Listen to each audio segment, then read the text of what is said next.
existe um interesse de Jesus de estar falando tudo que ele vem falando nesses capítulos para que a gente entenda qual é a expectativa que há no coração de Deus a respeito da igreja e do que tipo de... Qual é o tipo de ligadura, qual é o tipo de estrutura que faz a igreja parar de pé, que faz com que ela seja reconhecida como a noiva dele. Não, eu não vou ter tempo de explicar todos esses 3 capítulos hoje, nem é a minha pretensão. Mas vou começar hoje. O pastor Walter, no próximo domingo, está endereçado para continuar o que nós vamos falar hoje.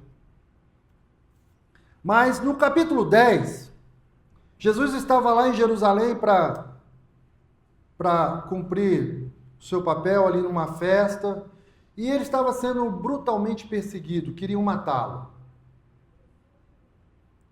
Então Jesus resolveu se afastar. Não era a hora ainda dele expor esse evento.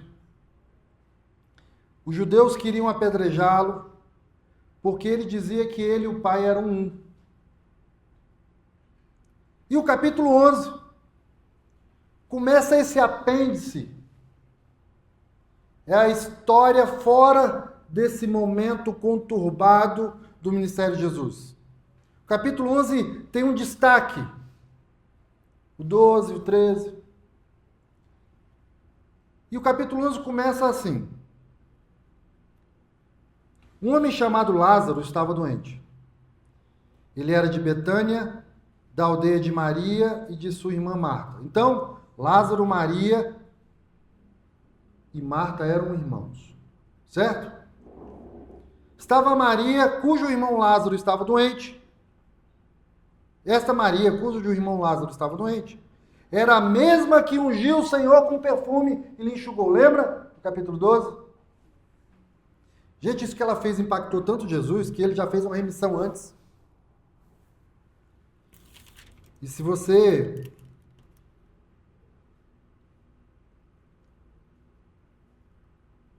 pegar o capítulo 12,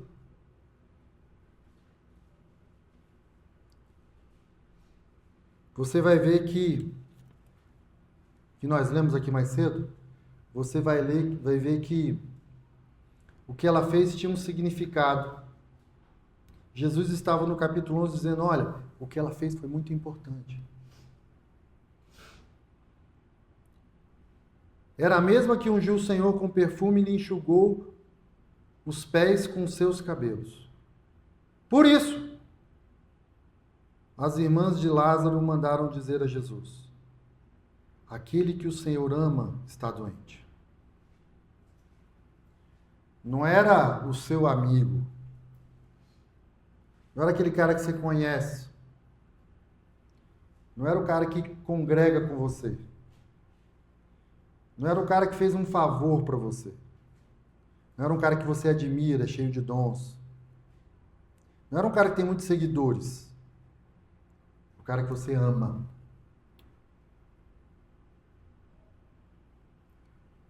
Sabe como o Senhor identifica a sua igreja? Ele nos ama do jeito que nós somos. Quer você tenha muitos seguidores, quer você seja perfeito, quer você esteja com as suas orações em dia, quer você esteja trabalhando, Ele te ama. É assim que Ele te identifica. Toda a estrutura da igreja, a qualificação do povo que está aí na igreja, não importa tanto quanto o fato de que Jesus ama a sua igreja.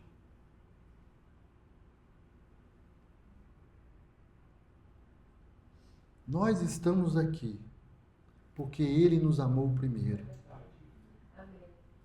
Porque Ele decidiu entregar a vida dele por mim e por você, quando ainda éramos pecadores.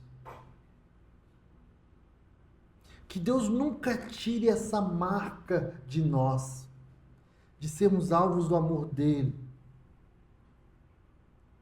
Porque nada absolutamente importa mais para Deus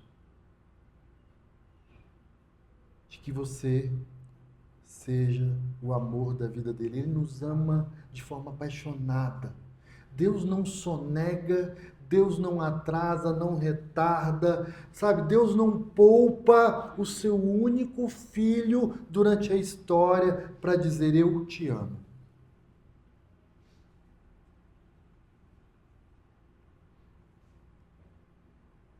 Ao receber a notícia, Jesus disse: essa doença não é para a morte, mas para a glória de Deus, a fim de que o Filho de Deus seja glorificado por meio dela. Tem tanta coisa sendo dita nesse parágrafo. Uma semana tentando encaixotar informações para trazer para vocês em 40 minutos.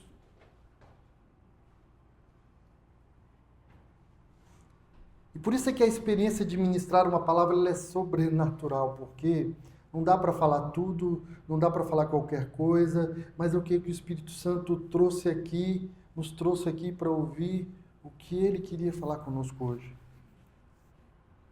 Jesus já está dizendo qual é o objetivo de todas as circunstâncias que nos sobrevêm entre o nascimento e a volta dele.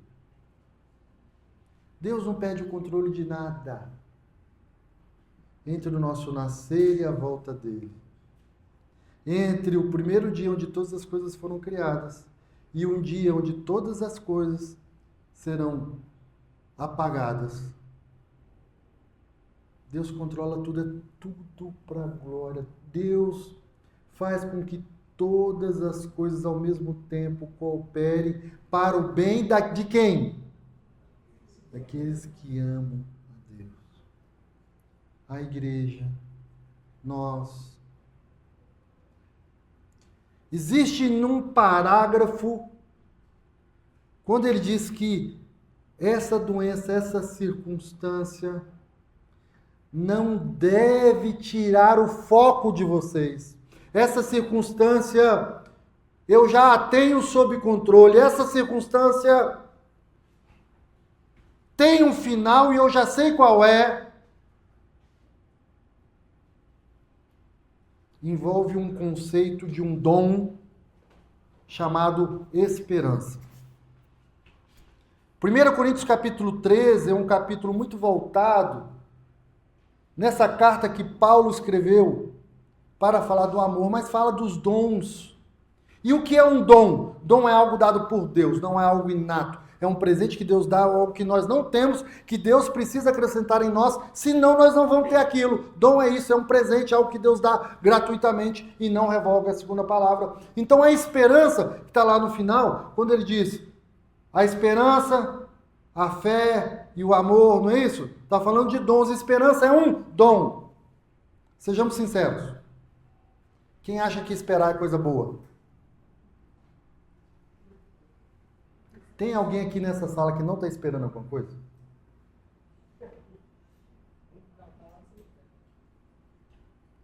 Nós precisamos conviver, aprender a lidar com esperança, com esperar. Isso é algo bom, é dom de Deus. E o primeiro passo para você lidar com a esperança, para que a esperança não seja um trator de ansiedade no seu coração, é você entender que Deus tem tudo sob o seu controle. Amém. E o controle de Deus não é manipulável. Pensa num sujeito manipulável,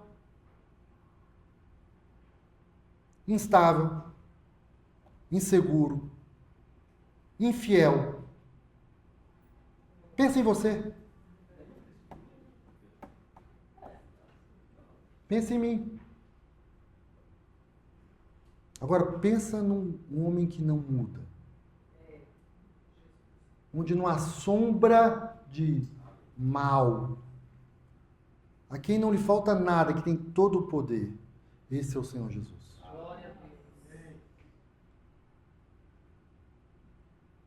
A nossa história é uma história de amor com esse Deus.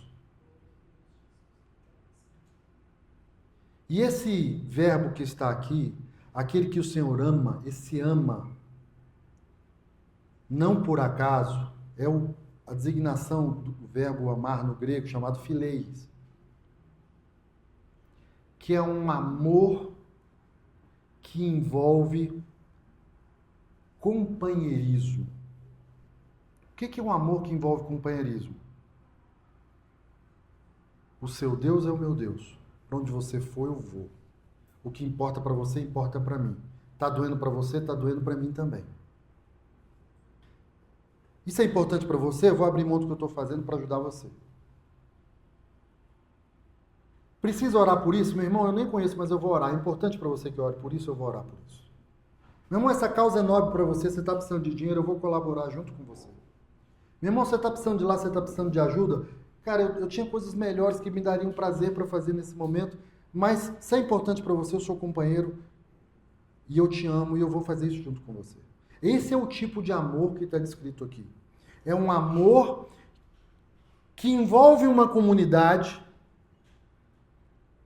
não pelo que o outro pode me proporcionar, mas pelo tipo de amor que eu decidi amar. Um amor fileis, de companheiro, de amigo. Essa é a estrutura que nos une. Não é uma instituição, não é uma carteirinha, não é a admiração que vocês têm por mim, e graças a Deus por isso. Não é quantos seguidores eu tenho no Instagram. Não é pelo que eu sei cantar lindo, embora um dia vocês vão experimentar. Estou brincando. O que precisa nos unir é esse tecido chamado companheirismo. Nós queremos ter uma aliança um com o outro, nós decidimos amar um ao outro, de forma que eu sou livre, inclusive, para visitar outras igrejas. Eu sou livre, inclusive, para assistir outras pregações. Eu sou livre para fazer programações que às vezes vão me fazer ausentar de um evento da igreja. Mas principalmente eu sou livre para te amar do jeito que você é. Para me importar com as suas causas. Isso não é só da boca para fora. É isso que Jesus disse: vocês vão ser conhecidos como meus discípulos se vocês forem companheiros ao tal ponto de um do outro que vocês se importarem e vocês vão dar a vida um pelo outro. Essa é a estrutura que forma a igreja. Não é um conjunto de células, não é ser de Paulo ou de Apolo. É de fato o que sai do seu coração. É um amor intencional. E esse ajuntamento de pessoas, que pode ou não estar debaixo de uma instituição, é a igreja. É isso. Tanta coisa dita num só parágrafo. Jesus está dizendo: eu sei o que está acontecendo com vocês. Eu não vou falhar.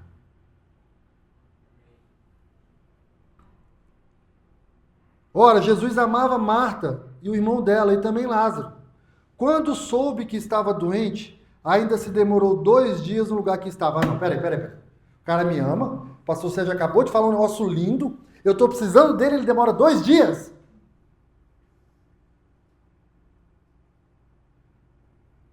Tá aí o que vocês vieram ouvir hoje.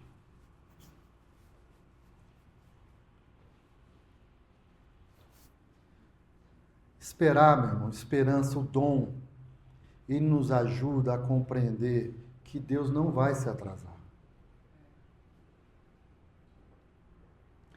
Eu não sei se vocês já passaram por essa circunstância de ter um relacionamento com alguém que você ama muito, mas essa pessoa faz tudo errado. Vocês já tiveram um relacionamento com alguém que você ama, que você daria a vida por ela, mas ela insiste em tomar decisões erradas, escolher por caminhos errados, ela insiste em estragar tudo? E você continua amando? Você já se viu numa relação onde você teve que dizer assim: meu irmão, parou por aqui, a partir de agora nós não vamos caminhar junto? E no fundo está implícito até que você se arrependa, até que você seja responsável, que você seja maduro. Eu já tive que fazer isso.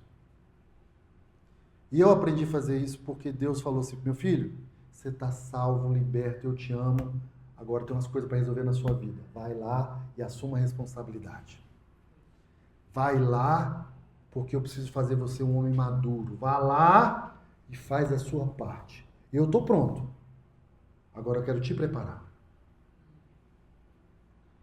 A esperança é um dom dado por Deus, o esperar,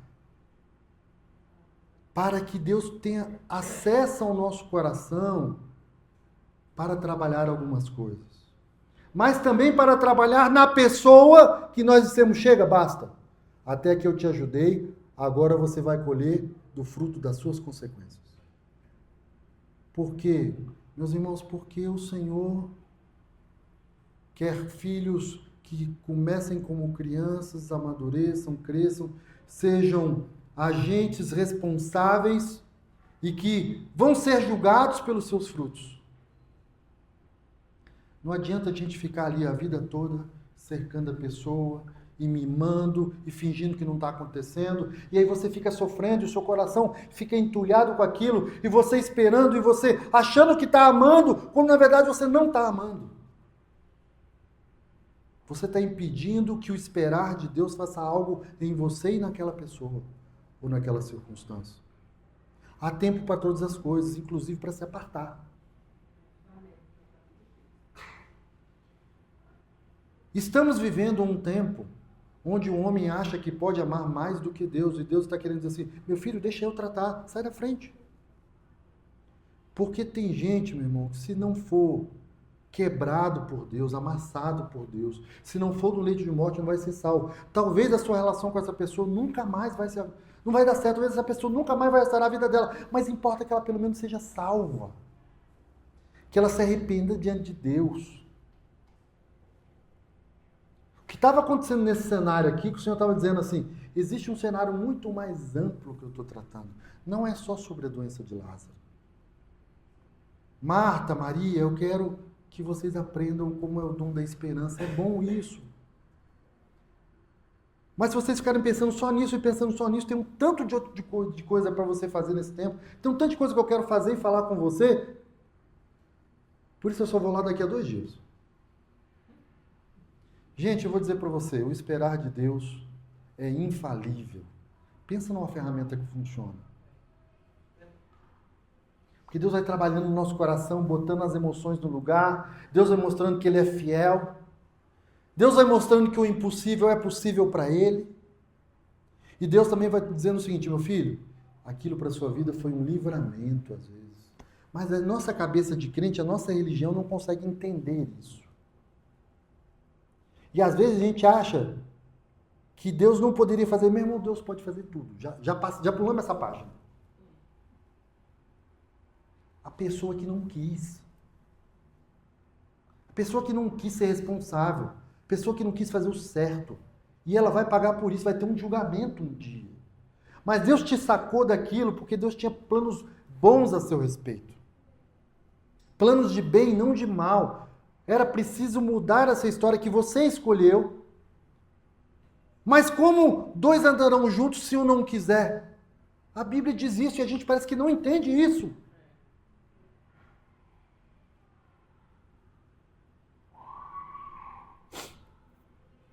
Muito bem. Depois disso, disse aos seus discípulos, vamos outra vez para a Judéia. Voltar para onde o povo estava querendo matar ele. Os discípulos disseram, mestre, ainda há pouco os judeus queriam apedrejá-lo, e o Senhor quer voltar para lá. Não, nós temos que salvar Lázaro. Não, vamos voltar para a Judéia. Jesus respondeu, não é verdade que o dia tem 12 horas? Se alguém andar de dia, não tropeça, porque vê a luz deste mundo. Mas se andar de noite, tropeça, porque nele não é luz. Tendo dito isso, acrescentou, nosso amigo Lázaro adormeceu, mas vou para despertá-lo. Gente, tem uma lição aqui tão importante para nós como igreja.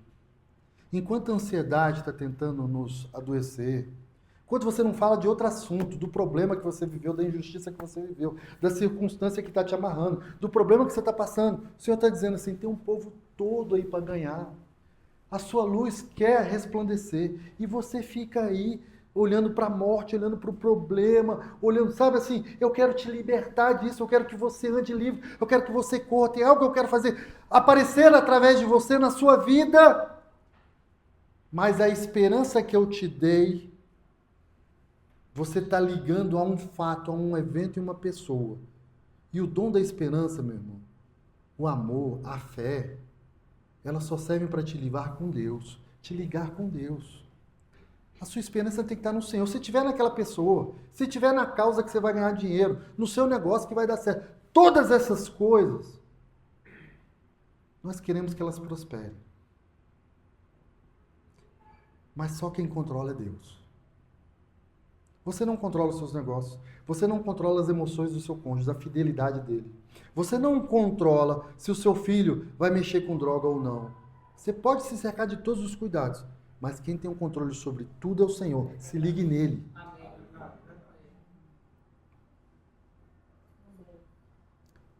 Porque também tem um outro lado. No dia que a falha estiver em você, e aí está falando, vou falar igual o pastor Beto, como é que eu sei disso? Que eu vivi isso. Porque tem um dia que a falha está em você. Aí tudo que você quer é ser amado, perdoado, você quer misericórdia. Você quer segunda chance. Quem te dá é Ele. Às vezes as pessoas não te dão. Às vezes o julgamento é injusto, é sem misericórdia. Às vezes o que você ganha é desamor, mas dele nunca. E o amor de Deus envolve disciplina. Envolve, vai lá meu filho, faz as coisas certas agora. Vai lá, vou estar com você, mas agora, vai lá, se acerta. Já passei por isso. Valeu a pena. Vale a pena passar pela disciplina de Deus. Vale a pena quando você, na verdade, está sendo alvo da misericórdia do Senhor. Porque para Deus, um dia é como 1000 anos. E 1000 anos é como um dia. Deus não retarda a sua promessa, como muitos dizem. Antes, Ele está sendo longânimo para que todos cheguem ao arrependimento. Segunda carta de Pedro, capítulo 3, versículos 8 e 9. Eu sei o que é ser alcançado pela esperança quando você errou. Senhor, ainda bem que tem esperança, porque se eu fosse receber a paga pelos meus malfeitos, ai de mim. E a maior representação da esperança na sua vida e na minha vida é a própria salvação. Ou alguém aqui merecia ela, ou alguém aqui pode chegar diante de Deus e falar, eu sou justo. Porque todos pecaram e carecem da glória de Deus. Estamos todos na mesma página, no mesmo patamar, no mesmo nível. Acima de nós está esse Deus que nos ama.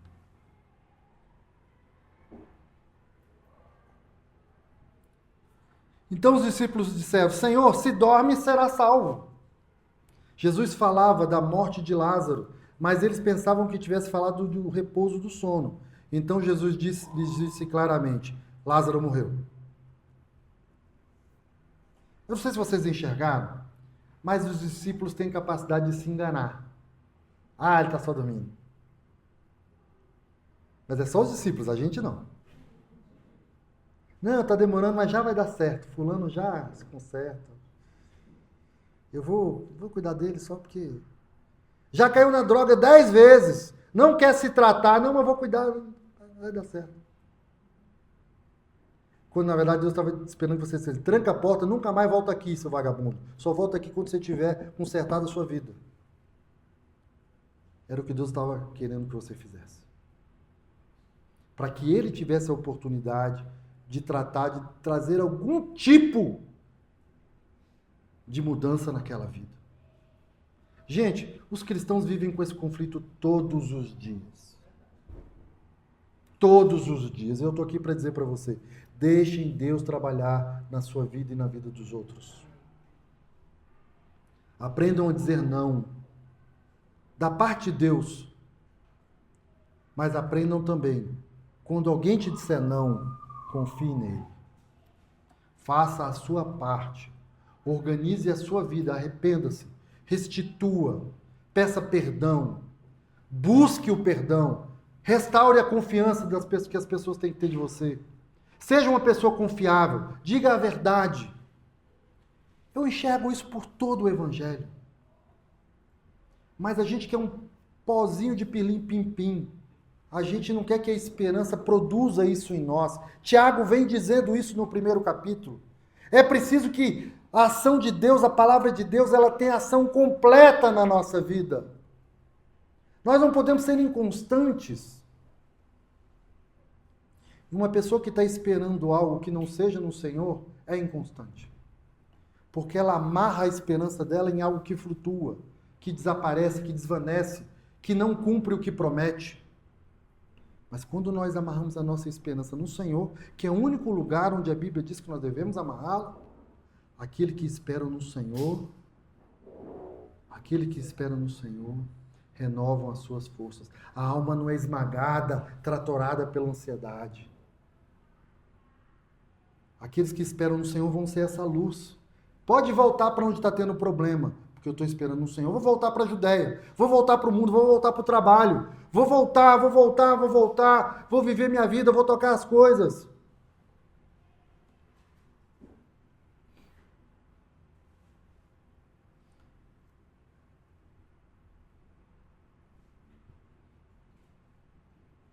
Então Tomé, chamado Dídimo, disse aos outros discípulos: vamos também nós para morrer com o Mestre.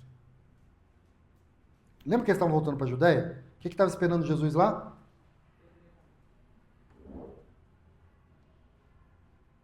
Aí Tomé, que só é criticado, diz o seguinte: nós somos companheiros, onde o Senhor for, nós vamos.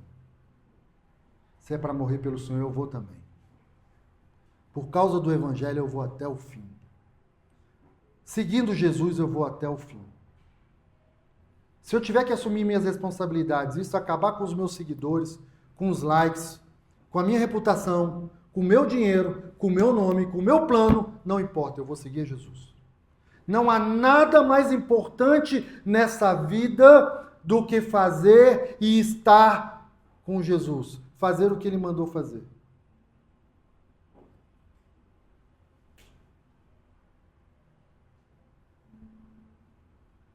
Quando Jesus chegou, encontrou Lázaro já sepultado havia 4 dias. Ora, Betânia ficava mais ou menos 3 quilômetros de Jerusalém.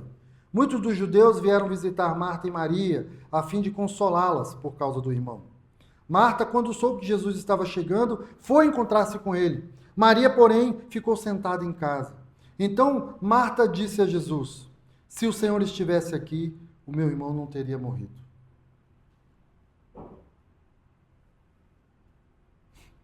Lembra que essas duas irmãs foram envolvidas num episódio polêmico, onde Jesus estava na casa delas e uma estava servindo e outra sentada nos pés? Eram essas mesmas duas irmãs. E aí a polêmica estava em volta do seguinte: uma estava lá dizendo para Jesus: Jesus, não te importa que ela está vendo o trabalho todo que tem nessa casa e não está te servindo? Jesus falou: uma única coisa importa. Não foi?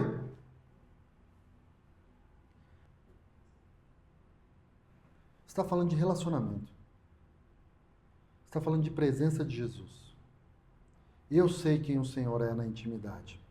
E onde o Senhor há, não tem morte. Onde o Senhor está, o Senhor ressuscita mortos. Não tem nada grande demais para o Senhor. Eu conheço o Senhor. Eu tenho intimidade com o Senhor. Não tem problema que vai grande demais, que vai tirar a minha esperança do Senhor.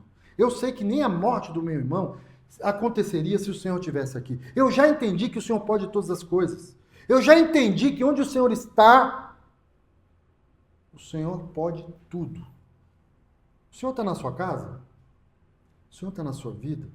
O Senhor está no seu negócio, nas suas finanças, no seu coração, nos seus sentimentos? O Senhor pode tudo.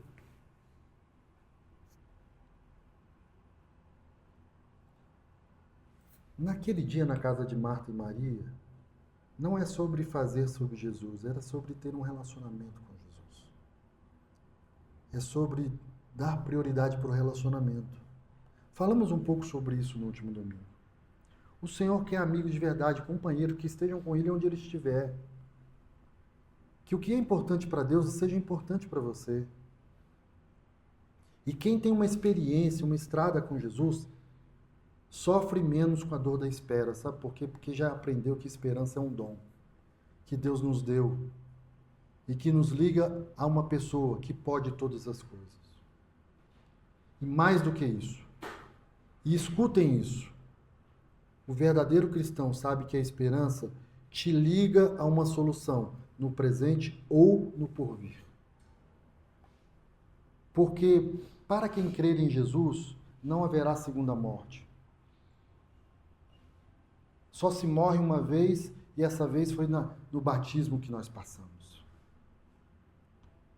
Para quem crer em Jesus, ele vai encontrar, debaixo do sol ou na eternidade, a resposta de Deus.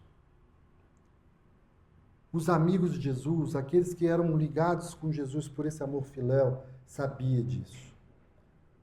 Tanto que a Bíblia descreve que eles foram cerrados ao meio, decapitados, eles foram crucificados de cabeça para baixo, apedrejados até a morte, queimados. E ainda assim não receberam a promessa. Está lá no livro de Hebreus, pode ler. Essas pessoas não abriram mão da esperança, apesar das circunstâncias terríveis que envolveram a sua vida e a sua morte. Ou alguém acha que a vida de Paulo foi fácil? Apedrejamento, sair correndo, surra, né? Todo tipo de prisão, todo tipo de tortura. E sem falar das picadas de cobra, dos naufrágios. O homem não perdeu a esperança não, gente. Foi um dom dado por Deus. E no final ele falou, combati bom combate. Encerrou a carreira dele. Já pensou se ele tivesse ficado ali, emburrado e mimado? O homem chegou, distribuiu suas minas. Teve um que pegou aquela mina e falou, eu vou fazer a vontade de Deus. Teve um outro que falou, não, eu vou enterrar isso aqui. Eu sei que Deus ficou murmurando, chateado com as circunstâncias, e ali inventou um Deus na cabeça dele. Acontece um problema na sua vida e aquilo trava a sua vida, enquanto o outro está multiplicando. Entende o poder do dom da esperança? Deus, está tudo ruim, mas eu sei que o Senhor está no controle e vou continuar fazendo a minha parte. Ah, que palavra libertadora. A esperança nos liberta, tira o nosso coração do cativeiro e, mais do que isso, abre uma porta para uma vida frutífera a partir de agora. O desejo do inimigo, com aquele tropeço, com a doença, com a morte, com o divórcio, com a separação, com a notícia ruim, com a quebradeira, é te fazer desistir, é te fazer naufragar, é se tornar infrutífero, rancoroso, como ele é. Mas Deus quer te fazer como ele é. Restaurar em você a imagem e a semelhança dele. Restaurar todas as coisas. Por isso ele disse, vocês vão fazer coisas maiores do que eu fiz. Jesus estava falando de alcançar mais gente, de ser mais luz, de falar do evangelho, de mostrar com a própria vida. Vale a pena amar o Senhor, ter um relacionamento íntimo com Ele. Porque quando vieram os ventos, eu estava sobre a rocha e aquilo não me abalou.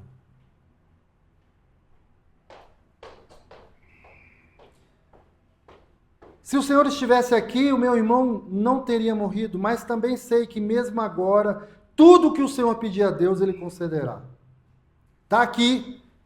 Para aqueles enjoados de plantão que vão falar, tá bom, pastor Sérgio, então eu tenho que me acomodar com um problema? Eu não posso orar para que o problema seja revertido? Quer dizer, então, que eu tive um problema com fulano e eu não posso orar pelo meu casamento? Não, não é isso que eu estou falando.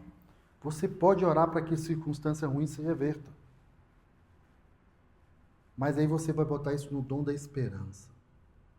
Você vai fazer a sua parte como homem, porque só quem pode ligar depois é Deus.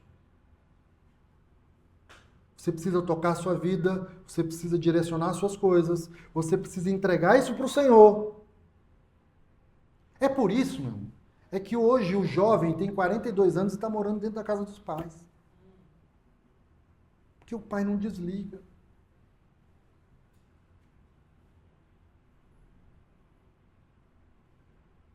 A gente vai aprendendo na vida cristã que aquela ilusão de que Deus é o gênio da lâmpada não existe. Deus está querendo formar filhos maduros que vivam conforme os seus princípios, que saibam tomar decisões, inclusive no dia mau, decisões duras. Povo crente não pode ser ingênuo. Tem que ser posicionado diante das coisas naturais. Jesus estava dizendo para o povo, só vou lá daqui a 2 dias, vamos continuar o que a gente estava fazendo. Isso é desamor? Não.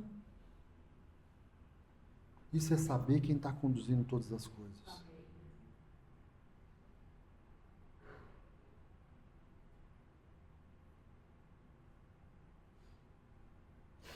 Jesus disse a ela, seu irmão há de ressurgir.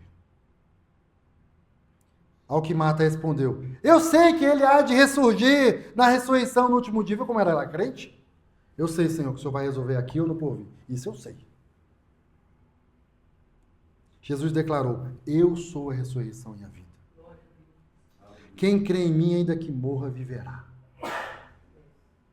E todo o que vive e crê em mim não morrerá eternamente. Você crê nisso?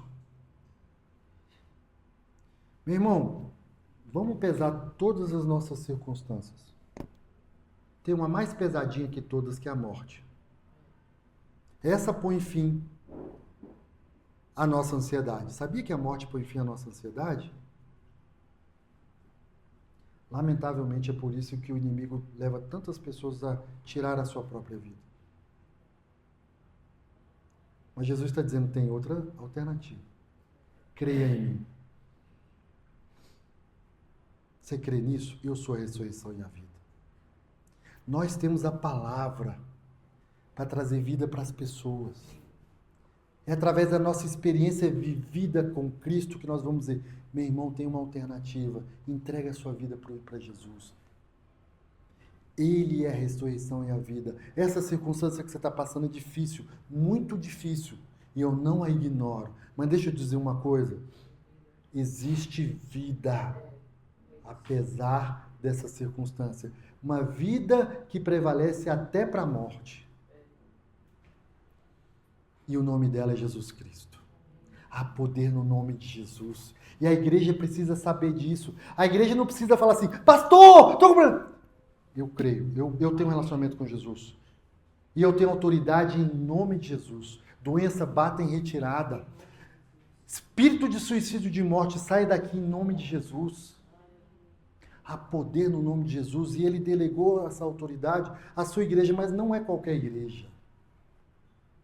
Vocês já leram Atos capítulo 19? Essa história é tão curtinha, acho que vale a pena. Atos capítulo 19... conta a história de uns caras que resolveram falar de Jesus de qualquer jeito. Os filhos de Seva. Atos capítulo 19, abra sua Bíblia aí no versículo 11. Eu amo relembrar essa história.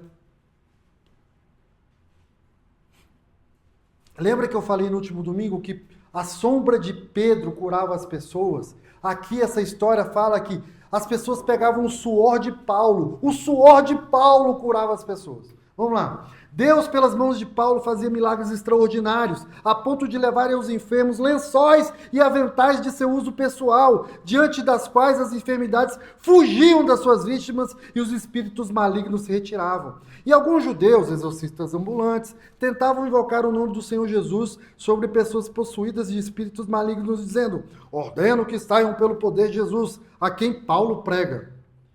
Os que faziam isto eram 7 filhos de um judeu chamado Seva, sumo sacerdote dos judeus.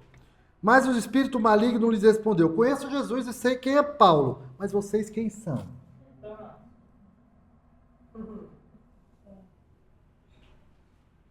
Se você não tiver um relacionamento de intimidade, de verdade com Jesus, naquele dia o próprio Jesus vai falar assim, você quem é mesmo? Gente, essa história aqui fala dos demônios, mas importa mesmo a aprovação é de Jesus. Naquele dia, eu quero que ele esteja lá assim, ó, igual a Receita Federal tá quando eu entro no Brasil. Sérgio, me procurando. Eu quero ser recebido por ele no meu nome. Amém. Sabe? Eu também quero.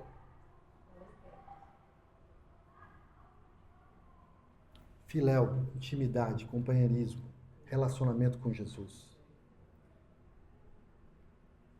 Não é com a igreja Ser, não é com o pastor Sérgio, nem com o meu Instagram. É com a palavra dele. Amém. É isso que temos pregado domingo após domingo. E nós não vamos tratar vocês como crianças, sejam maduros, façam a sua parte.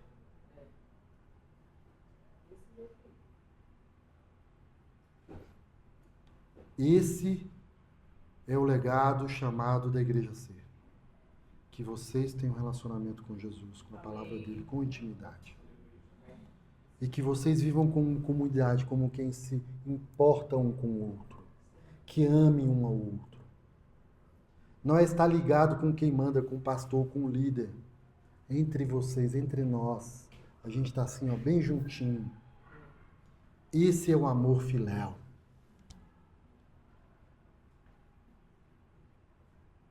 Pastor Sérgio, tem algum problema ter seguidor do Instagram? Não. Eu, inclusive, já tenho quase 1000. Tô arrebentando. Aí. Mas, gente, falando sério, nada pode nos separar do amor de Deus. Absolutamente nada. E nesse dia a morte não separou Lázaro do amor de Jesus. Vamos voltar lá para... Vira aí, né? O que acontece achar que falar o nome de Jesus de qualquer jeito e tal. João capítulo 11. Acho que já estamos terminando. Marta respondeu, sim, Jesus, eu creio que o Senhor é o Cristo, o Filho de Deus, que devia vir ao mundo. Depois de dizer isso, Marta foi chamar Maria e a sua irmã e lhe disse em particular, o mestre chegou e está chamando você. Vocês ouviram Jesus chamar Maria aqui em algum lugar? Quando Maria ouviu isso, levantou-se depressa e foi até ele, pois Jesus ainda não tinha entrado na aldeia, mas permanecia onde Marta o havia encontrado. Os judeus que estavam com Maria em casa e a consolavam, vendo-a levantar-se depressa e sair, seguiram-no pensando que ela ia ao túmulo para chorar. Quando Maria chegou ao lugar onde Jesus estava, ao vê-lo, lançou-se aos seus pés, dizendo, se o Senhor estivesse aqui, o meu irmão não teria morrido. A mesma história. Gente, Marta foi chamar Maria porque Maria demorou um pouquinho a entender. Ela estava ali curtindo a tristeza. Maria estava ali ainda usufruindo do luto e do consolo do povo que estava ali. E Marta, que a amava, lembra? Relacionamento? Falou, minha irmã, vai lá ter com Jesus. É por isso que às vezes o irmão bate nas suas costas e fala, não, vamos junto. Larga isso para trás. Tô com você, vamos orar. Ó, sei que você está passando um dia difícil, mas ó, bora. Mas também tem um irmão que você fica, é ruim mesmo. Vamos. Que igreja que você quer ser? A que ora, que expulsa o demônio, que bota a mão na cabeça, que tá junto, vambora que eu tô com você em toda qualquer circunstância, ou a que tá curtindo o problema? Gente, porque curtir o problema dá dinheiro, viu? Você vende copo ungido, lenço ungido, Atos capítulo 19. Tem igreja que sobrevive da circunstância de Maria. Vive do problema. Nós aqui vivemos é de Cristo, do poder dele, da esperança dele. Jesus fez, ele é Deus, Jesus não fez, ele é Deus, e eu o amo. E eu sei que aqui ou na eternidade eu vou estar com ele. Nós somos igreja para isso. Eu não sei se é esse momento da pregação, faltando 10 minutos para meio-dia, eu já percebeu que os problemas eles ficam aqui, ó. E não é que eles não são reais, é porque Deus é o nome sobre todo nome, é o mais importante para as nossas vidas.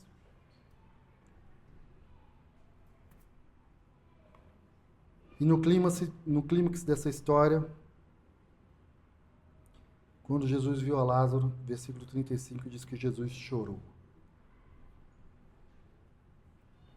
Deus se compadece do problema que nós estamos passando. Ainda que Ele diga, você pode esperar.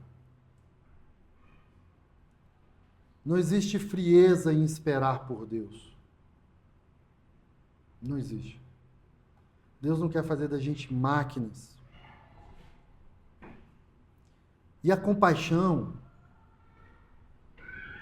na hora certa, no momento certo, mostra até para as pessoas do lado, veja como Ele o amava. Tem hora certa para se apartar e tem hora certa para se compadecer. Tem hora certa para deixar esperar e tem hora certa para chorar por aquilo. Nós precisamos do Espírito Santo para discernir essas coisas. Nós precisamos de um amigo do lado. Vamos, está na hora. Mas Deus hoje, no dia que se chama hoje, está querendo restaurar o nosso coração, o nosso temperamento para o dia do sim e do não, do ajuntar e do afastar. Para que a esperança tenha verdadeiro fruto no nosso coração. Porque senão a ansiedade promove doença e falsa resposta. Atrasa a solução do problema. Nós estamos sendo empurrados como igreja, meus irmãos, nesses dias, para depender mais de Deus. Entre você e o Senhor Jesus. Deus pode usar um irmão, Deus pode me usar aqui na frente, Deus pode usar um outro pregador, certamente Deus quer usar a palavra dele. Mas Deus não quer que você fique aprisionado, que a gente fique letárgico, improdutivo, sem dar frutos, doente, colhendo os frutos do problema. Deus quer a gente, ó, na luz. Se tiver que eu voltar para a vida, e se eu tiver que voltar para a vida correndo risco, se eu tiver que voltar a viver minha vida, voltar para a Judéia e passar, eu vou voltar, porque eu sei quem está comigo. Existe uma figura de linguagem para descrever determinados produtos, nós acabamos usando o nome do criador dele. Por exemplo, Band-Aid. Band-Aid foi a primeira marca de Band-Aid, isopor. Isopor foi a primeira marca daquele negócio lá, sabe? Já ouviram essa figura de linguagem que a gente confunde o nome? Oi? Maisena. Né? E tem uma figura de linguagem, um nome desses, que foi muito usado ali de 1850 até 1930. Tem 100 anos, né? A gente não vai saber disso. Mas vocês já viram, de volta e meia, aqui tem um jovem amarrando uma corda numa árvore para outra? Né? Pois é. Isso, durante muito tempo, quem fazia isso estava sendo um blondin. Estava brincando de blondin. Era o Band-Aid. Isso lá em 1960, 1860. Sabe por quê? Teve um francês que esse cara se especializou nisso. Só que ele fazia o seguinte, ele amarrava uma corda de um lado para o outro e ele atravessava as cataratas do Niágara. Sozinho, em 1860. Aquilo era um espetáculo, só que ele não fazia isso assim. Fazia uma vez e tal. Ele amarrava em prédios, em desfiladeiros do Grand Canyon, de um lado para o outro, e ele andava em cima de uma corda em 1863. Ele marcou uma dessas no Niágara. E, gente, todo mundo não acreditava e ia lá ver o cara atravessando em cima de uma corda de um lado para o outro. Só que aí, nesse dia, ele abusou. Nesse dia, ele amarrou uma corda, pegou um carrinho de mão, botou um fogareiro, e lá no meio da corda, em cima do Niágara, ele fez um omelete, enquanto ele estava se equilibrando na corda. E aí ele voltou de ré e serviu para o omelete para o pessoal que viu ele entrando só com ovo, só com fogareiro. Isso tudo em cima de uma corda. E aí ele ia para um lado e voltava, até que um dia ele estava já assim, todo mundo achando que aquele cara era um ET, e o Blondin dizendo, tá fácil demais, eu quero fazer mais. E aí ele convidou o empresário dele para atravessar junto com ele, botou o empresário dele dentro do carrinho de mão e empurrou o cara. Você teria coragem? Não. Depende de quem está com você. E a vida é assim. Depende de quem está com você. Existe um diálogo atribuído a Ernest Hemingway.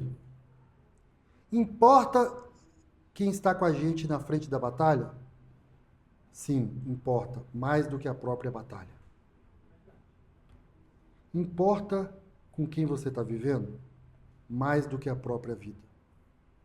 O seu relacionamento com Jesus importa mais do que tudo. Se Jesus estiver com você, meu irmão, pode entrar dentro do carrinho. Pode ir para Ele onde Ele mandar você ir. A sua parte é estar com Ele. Ele está disponível. Todos os dias, o tempo todo, toda hora.